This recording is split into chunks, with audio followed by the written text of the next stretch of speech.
পুনরায় বিশ্বকাপ final match আয়োজন করতে একের পর এক জরুরি মিটিং করছেন ফিফা। আর্জেন্টিনার ভক্তদের তীব্র চাপ এবং ফিফার বৈশ্বিক জনপ্রিয়তা ধরে রাখতে এবার এক ঐতিহাসিক চূড়ান্ত সিদ্ধান্ত নেওয়ার দ্বারপ্রান্তে রয়েছে।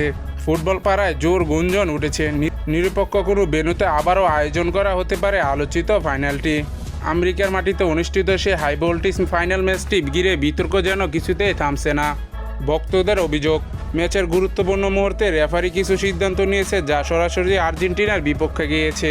শুধু তাই নয়, নানা পারস্পরিক চাপের কারণে বিশ্ব চ্যাম্পিয়নরা তাদের স্বাভাবিক খেলার দ্বারকাছেও যেতে পারেননি। লাখো লাখো আর্জেন্টিনা সমর্থকদের ইতিমধ্যে ফিফার কাছে লিখিত অভিযোগ জমা দিয়েছেন যেন বিতর্ক ম্যাচটি একটি সুরাহা করে নিরপেক্ষ মাঠে পুনরায় ফাইনালটি আয়োজন করা হয়। আর এই দাবির পক্ষে মুখ খুলেছেন ফুটবল জাদুকর এবং বিশ্ববিখ্যাত লিজেন্ড রোনালদিনহো। তিনি এক সাক্ষাৎকারে বলেছেন, তখন ফিফার উচিত নিরপেক্ষ ভেন্যুতে ম্যাচটি আবারও মাঠে গড়াতে দেওয়া। স্পেন যদি আসলে আর্জেন্টিনাকে হারানোর মতো সত্যিকারের সক্ষমতা থেকে থাকে, তবে তারা নিরপেক্ষ মাঠে আবারও খেলতে রাজি হতে পিছুপা হবে কেন? ফুটবল প্রেমীদের এই বিশাল ক্ষোভ এবং সমর্থকদের অভিযোগ এড়িয়ে যাওয়ার বিন্দুমাত্র সুযোগ দেখছেন না ফিফা।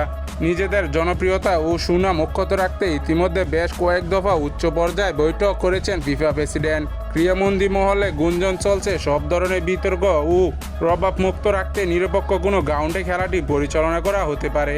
এখন পুরো ফুটবল বিশ্বের নজর ফিফা অফিসিয়াল ঘোষণার দিকে।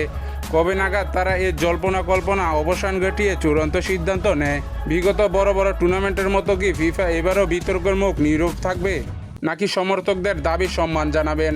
আর যদি সত্যিই ফিফা এ ফাইনাল পুনরায় আয়োজন করে চূড়ান্ত সবুজ সংকেত দেয়, তবে 28 তারিখে ফুটবল প্রেমীদের দেখতে পারে এক কাঙ্ক্ষিত মহরণ।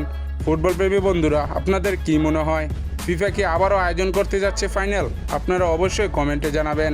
আর এরকম স্পোর্টস রিলেটেড কন্টেন্ট পেতে আমাদের চ্যানেলটি সাবস্ক্রাইব করে পাশে থাকবেন। ধন্যবাদ।